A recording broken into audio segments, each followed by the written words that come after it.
UP समेत 5 राज्यों में चुनावी बिगुल बज गया है। निर्वाचन आयोग ने 5 राज्यों में चुनाव की तारीखों की घोषणा की है। 10 मार्च को वोटों की गिनती होगी, यानी कि 10 मार्च को तय हो जाएगा कि किस राज्य में कौन बनेगा मुख्यमंत्री। जो भी प्रचार होगा वो वर्चुअली होगा। हम आपको बताना चाहते हैं कि आज जो 10 बड़ी बातें हैं वो भी हम ग्राफिक्स के जरिए आपको समझाना चाहते हैं। 15 जनवरी तक रोक लगा दी गई है। हर तरह की चुनावी रैली पर कोई भी फिजिकल तरीके से लोग एकत्रित नहीं हो सकते। हालांकि इस स्थिति का आकलन 15 जनवरी को किया जाएगा कि आगे तक के लिए इस रोक को बढ़ाया जाए या फिर चुनावी रैलियों को छूट दे दी जाए। फिलहाल 15 जनवरी तक रोक। जो दूसरी बड़ी बात आज निकल कर आई प्रेस कॉन्फ्रेंस के बाद वो ये कि जीत के बाद कोई भी राजनीतिक दल विजय यात्रा नहीं निकाल पाएगा। हेट स्पीच और फेक न्यूज पर इस बार चुनाव आयोग कड़ी नजर रखेगा और बड़ी सख्त कार्रवाई की जाएगी। पार्टियों को यह बताना होगा, जानकारी देनी होगी कि उम्मीदवार को टिकट आखिर क्यों दिया गया। जो बुजुर्ग लोग हैं उनके लिए खास इंतजाम, दिव्यांग और कोविड मरीजों के लिए पोस्टल बैलेट का इंतजाम किया गया है चुनाव आयोग के द्वारा। यदि आपको कोविड पॉजिटिव आप हैं तो कोई चिंता की बात नहीं, आप वोट दे सकते हैं पोस्टल बैलेट के जरिए। तो ये वो बड़ी बातें जो आज चुनाव आयोग की प्रेस कॉन्फ्रेंस के बाद निकलकर सामने आई। तो आगामी चुनाव से जुड़ी वो बड़ी बातें जो आपके लिए जानना जरूरी है, हमने आपको रिपोर्ट के जरिए बताया। देखिए, यूपी के चर्चित शहरों में कब होगा मतदान।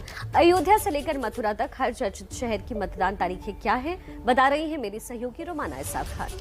7 चरणों का मतदान जो उत्तर प्रदेश में होगा और फिर नतीजों का दिन 10 मार्च है। अब जरा बता देते हैं आपको उत्तर प्रदेश के 10 चर्चित शहर, इनमें चुनाव कब कब होगा।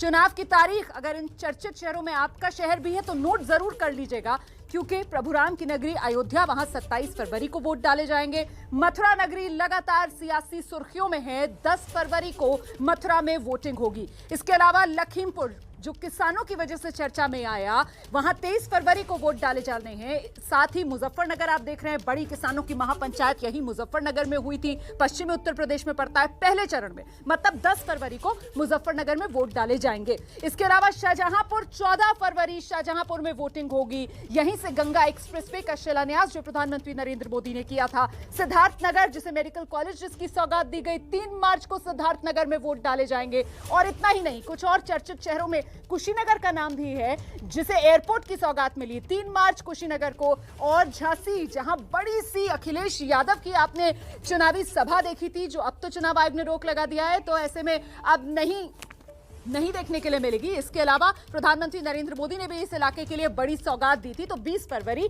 झांसी में वोटिंग होगी। और आइए अब आपको बताते हैं यूपी के 7 चरण का पूरा चुनावी कैलेंडर। देख लीजिए आपके शहर में कब होगा मतदान, बता रही है सहयोगी शिरीन।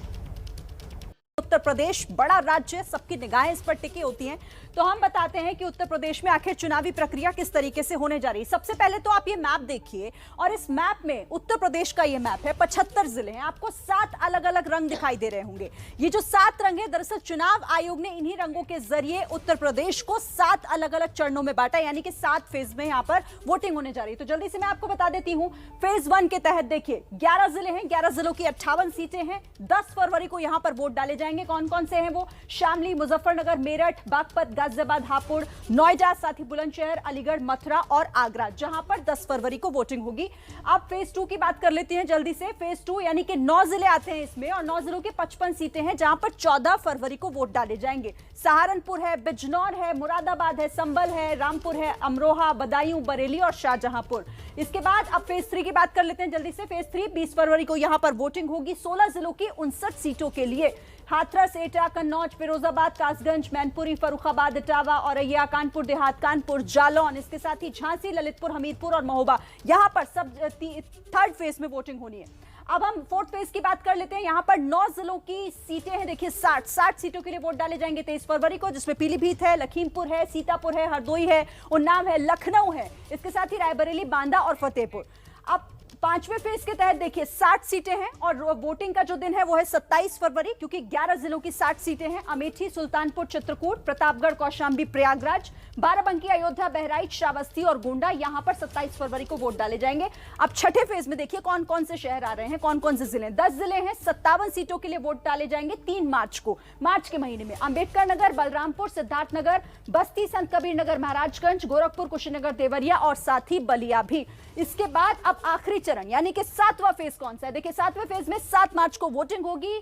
54 सीटें हैं 9 जिलों की, जिनमें आजमगढ़, मऊ, जौनपुर, गाजीपुर और इसके साथ ही वाराणसी है, भदोही है, मिर्जापुर, चंदौली और सोनभद्र। ये तमाम जो सीटें हैं वो 7 मार्च को इन जिलों में वोटिंग होगी। तो ये तो 7 चरण हो गए उत्तर प्रदेश। तो ये था पूरा चुनावी कैलेंडर। आप नोट कर लीजिए आपके शहर में कब होना है मतदान। वैसे प्रधानमंत्री की सुरक्षा में हुई चूक के मुद्दे पर चुनावी रंग भी खूब चढ़ा है। ऐसे में सवाल ये कि क्या ये मुद्दा चुनावी मुद्दा बनेगा, इस पर जनता की क्या है राय, जान लेते हैं। पंजाब वाला फ्लाईओवर इस हफ्ते की सबसे चर्चित तस्वीर वाली जगह इस वक्त आप मुझे खड़ा पा रहे हैं, और ये वो फ्लाईओवर है जहां प्रधानमंत्री नरेंद्र मोदी का काफिला पंजाब में करीब 20 मिनट तक रुका रहा था, जिसे लेकर पीएम की सुरक्षा की चूक पर जबरदस्त सियासत हुई थी। और ऐसे में जो सवाल हमने पूछा इस सर्वे में वो ये कि पीएम की सुरक्षा में चूक क्या यूपी चुनाव में राजनीतिक मुद्दा बनेगा? सवाल बेहद महत्वपूर्ण है और जवाब उससे ज्यादा दिलचस्प, क्योंकि 55% लोगों का मानना है हाँ, प्रधानमंत्री नरेंद्र मोदी की सुरक्षा में पंजाब में जो चूक हुई है वो यूपी चुनाव में बड़ा मुद्दा बनेगी। ना में जवाब दे रहे हैं 35% लोग और 10% कह रहे हैं पता नहीं। लेकिन बहुमत का आंकड़ा 55% का आंकड़ा जो ये मानता है कि पंजाब के अंदर प्रधानमंत्री नरेंद्र मोदी की सुरक्षा में जो चूक का मामला सामने आया वो चुनावी मुद्दा उत्तर प्रदेश में बनेगा।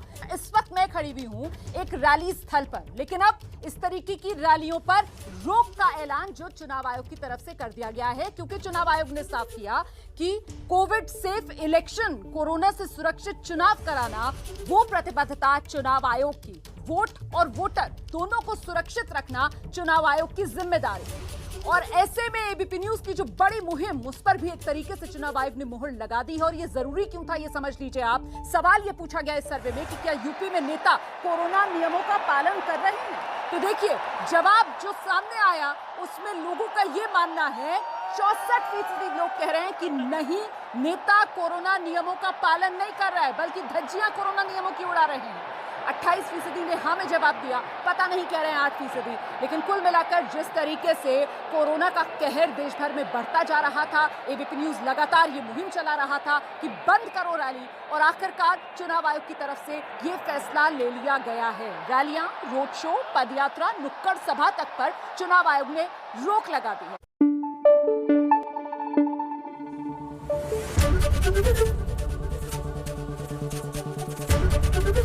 एबीपी न्यूज आपको रखे आगे।